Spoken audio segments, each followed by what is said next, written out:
미국 46대 대통령 선거의 최종 결과가 계속 나오지 않는 상황에서 도널드 트럼프 대통령의 선거 본부 캠프가 미시간 등 3개 주에서 개표 중단 소송을 제기하고 위스콘신주에서는 재검표를 요구하고 나섰습니다.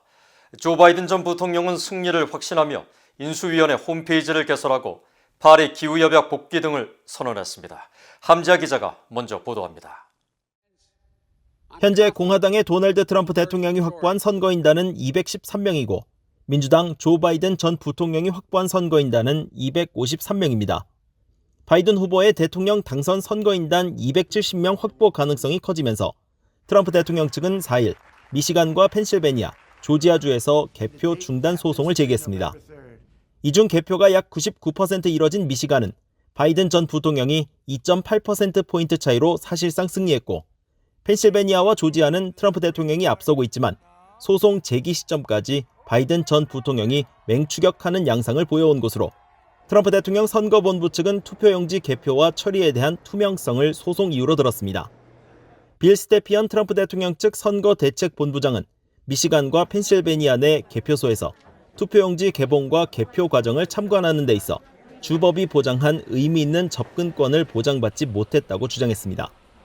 트럼프 대통령 측은 바이든 전 부통령이 약 0.6%포인트 차이로 승리를 확정지은 위스콘신 주에 대해서는 재검표를 요구했습니다.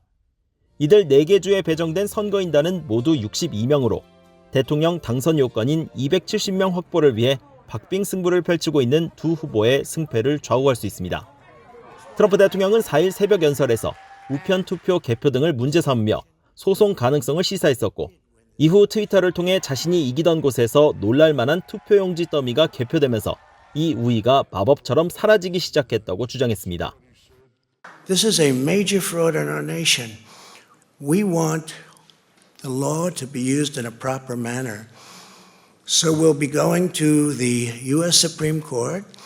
We want all voting to stop. 반면 바이든 전 부통령은 승리를 확신하며 인수위원회 홈페이지를 신설했습니다. 홈페이지에는 미국은 신종 코로나 바이러스 감염증 사태와 경기 침체, 기후변화, 인종차별 등 심각한 위기를 맞고 있으며 첫날부터 달려갈 수 있도록 최대한 빨리 준비하겠으며 일자리 창출을 가장 먼저 해결할 과제로 생각한다는 내용이 올랐습니다. 바이든 전 부통령은 앞서 선거인단 270명 확보 성공을 자신했습니다. And now, after a long night of counting, it's clear that we're winning enough states to reach 270 electoral votes needed to win the presidency. I'm not here to declare that we've won, but I am here to report that when the count is finished, we believe we will be the winners. 바이든 후보는 또 트위터를 통해 트럼프 행정부가 탈퇴한 파리 기후협약에 복귀하겠다고 밝혔습니다. 특히 정확히 77일 안에 바이든 행정부는 파리 기후협약에 다시 가입하겠다는 글을 올려 대통령 취임식이 열리는 1월 20일 협약 복귀를 선언한 겁니다. 파리 기후협약 복귀는 국제적 협약을 탈퇴한 트럼프 정부의 결정을 되돌려놓는다는 의미로 바이든 전 부통령이 이번 대선 승리를 확신한다는 메시지로 해석됐습니다. VOA 뉴스 함지아입니다.